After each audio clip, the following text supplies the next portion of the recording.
Most people don't know the answer to this question. When you look up in the sky at night and see trillions of stars, how many of them are from inside our own galaxy, and how many of them are from other galaxies?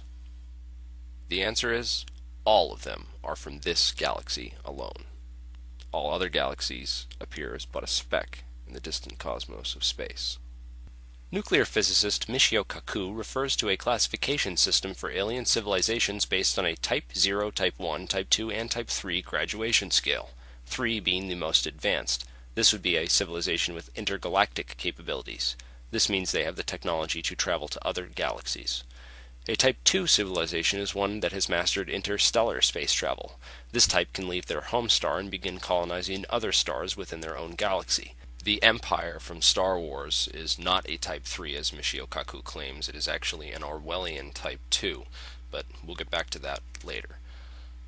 A Type 1 civilization has mastered interplanetary space travel and control of the Earth itself. Type 1 is able to sustain a habitable environment on Earth and in space. Type 1 has switched to clean renewable energy, while Type 0 still relies on fossil fuels for energy and transportation. Here on planet Earth, we will remain Type 0. As long as we rely on hydrocarbon fossil fuels for our way of life.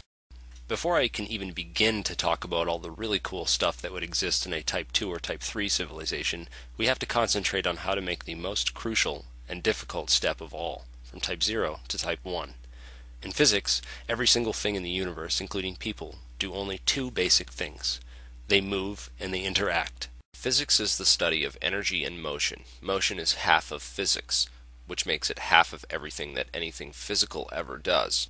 Transportation is half of what people do.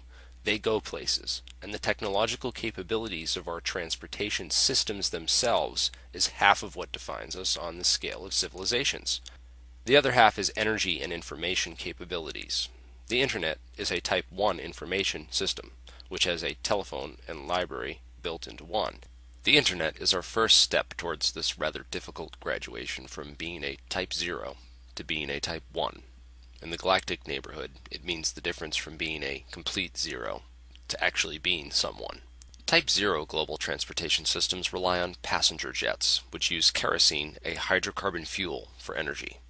A Type 1 transportation system is similar to what you've probably seen on Futurama or other depictions of futuristic worlds, a tube-based transportation system. Similar to the pneumatic tubes at bank drive-thrus, but different. The Type 1 global transportation system can go much, much faster. It's called an evacuated tube maglev transport, or ETT for short. Evacuated tube transportation technology is actually a patented, readily engineerable technology which is ready to be implemented into our society with current existing off-the-shelf technologies. Maglev bullet trains are already in use in Europe and Asia. These trains go 500 to 600 miles per hour and are only limited to going any faster by the air resistance and sharpness of the turns that they take. However, if you cover the track with a tube and suck out all the air, you get an evacuated tube with no air to cause resistance. The next trick is to get the capsule to levitate in the center of the tube. This can easily be achieved via the Meissner effect, by which superconductors expel magnetic fields, causing them to levitate magnetically. The last final step is to make ultra-straight guideways. Since we're bound by Newton's laws of motion, we have to take them into account. Force equals mass times acceleration, which means that we only feel a force when there is an acceleration that goes with it. Acceleration is just a change in velocity, so you can only really feel a force when there's a change in velocity. When you step on the gas pedal in your car, your velocity increases. This is why the gas pedal is sometimes called the accelerator.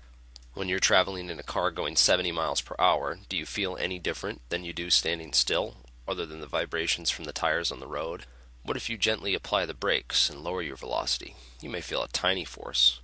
But if you slam on the brakes and lower your velocity very quickly, you'll feel a much bigger force. This is because there was a larger change in velocity, which equals a larger acceleration, which equals a larger force.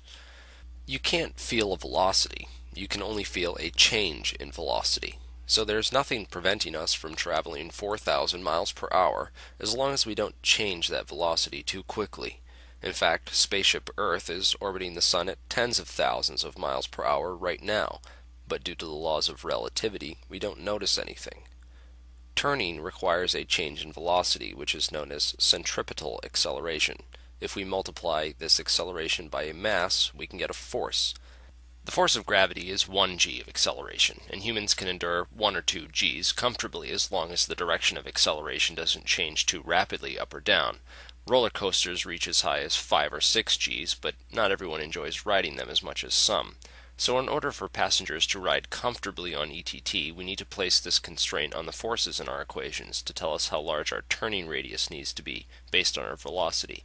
And as long as we make the tubes straight enough, we can go as fast as we want through them, traveling safely at thousands of miles per hour, faster than jets ever could.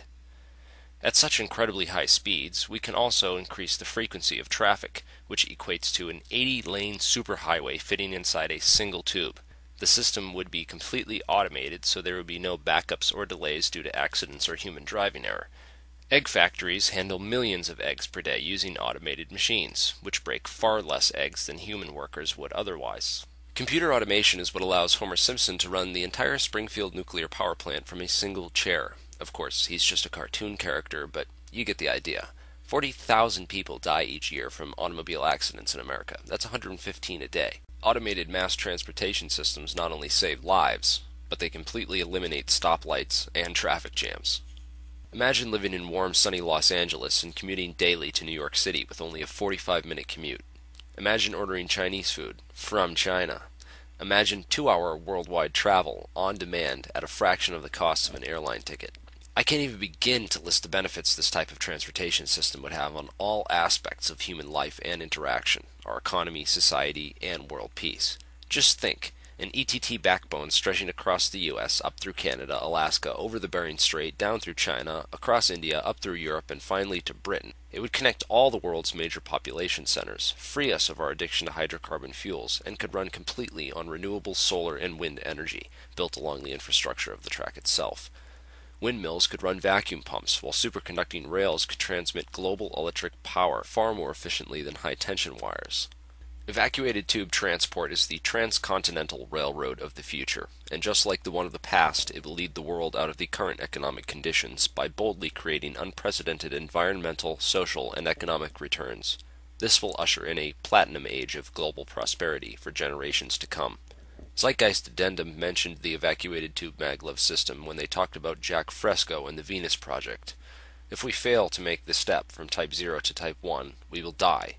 Not just us personally, but humans as a species will become extinct. The internet is an important first step, but we have a long and difficult road ahead, just to ensure the survival of our species here on Earth, never mind get off this planet and begin colonizing space.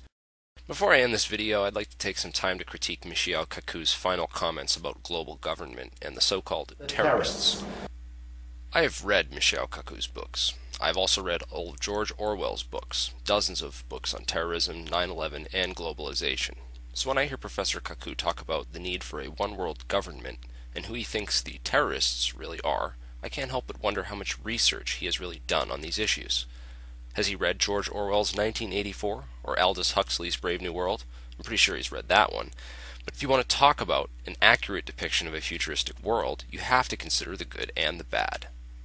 Right now we're in a worse situation than Mr. Kaku recognizes because he reads the newspaper to look for signs of the transition from Type 0 to Type 1. But if you live during an Orwellian transition, you can no longer trust that the information fed to you by your mainstream media is entirely accurate. An Orwellian transition is one that takes all of the information technologies and capabilities and tries to use them in order to create a Big Brother surveillance police state, a prison planet. Instead of the one world government being achieved through a peaceful unity of nations, it is taken by force. The first step is to control the information supply. The second step is to control the energy supply, and the third step is to control the monetary supply. Global domination is the name of the game, and it's not the New World Order.